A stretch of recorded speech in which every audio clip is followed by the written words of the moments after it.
तेज 2022 जहाँ पार्सी जितकर महा अपना सानताड़ी पार्सी संविधान अष्टम तपसिल सेलेद लेना तो पार्सी जितकर महा मानाव लेकाते तेज चला हुई मिशन प्रोग्राम घाटाल सेट रे तो साथ में अपनी सानतार सावतार रॉकस्टार मानतान सिंगरेदा तो उनी तेज पार्सी जितकर महा इदी काते मिटन मैसेज एम लगे नेहर सामान को जोहार गाड़ी चलो चलो चलो तेगले प्रोग्राम तो तेहन दो अड़ी बुसा मना को बुसा अड़ी हपन हपन को पासने चलाना चकला तक तब जाके तेहन अड़ी सगुन दिन वहाँ तो 2022 ना 22 दिसंबर का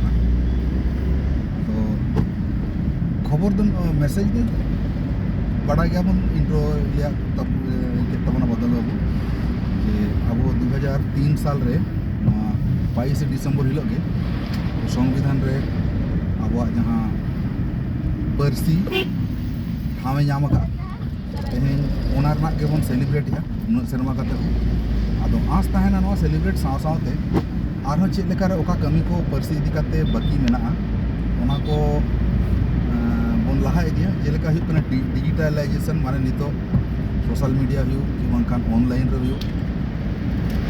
जेलेका गूगल रे मेना फेसबुक रे हुई और बांखान उनका मा विकिपीडिया रे ठाव नाम का तबना नो अडी गौरव ना कथा ओना साव सावते जेलेका गूगल रे ट्रांसलेट रे नो बन चिंता अंतर्भुक्त हो दाड़ा साव सावते फेसबुक रना हो एल्गोरिदम रे बन ऐड दाड़ा जहाँ जहाँ के पॉपुलर वेब चिंता नेट रे जहाँ तीन के पॉपुलर सोशल मीडिया में ओना करे जाते अब नथिभुक्त मा नोआ बन ध्यान दिया न साव सावते नोकासन रास्ता दो जोजम से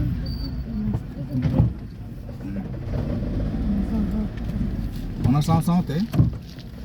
और नितो जहाँ अबोरिन जुआन को बाबू तको मई तको जहाँ को नितो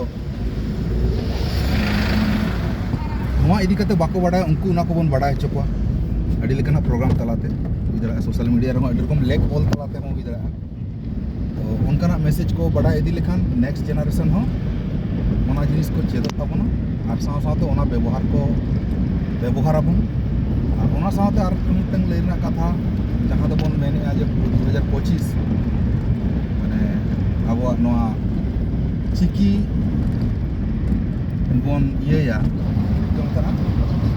सिल्वर जुबली दो मिडसाई शर्मा पुरो का बन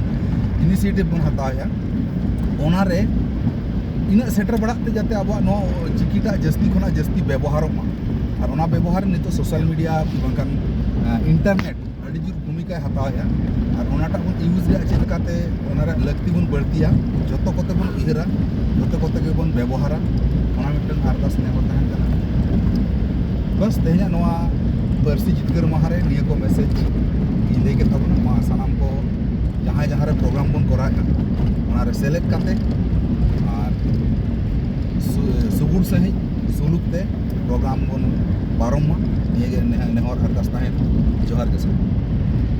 तो आले तो तेज पार्सी जितकर महा घाटाल ले मनाया आपे ओकार पे मनाया ओना को जो कमेंट तबन पे तो सानाम को पे मनाया से बापे मनाया ओका लेकाते पे मनाया ओना कमेंट तबन ठीक गया पर वीडियो रे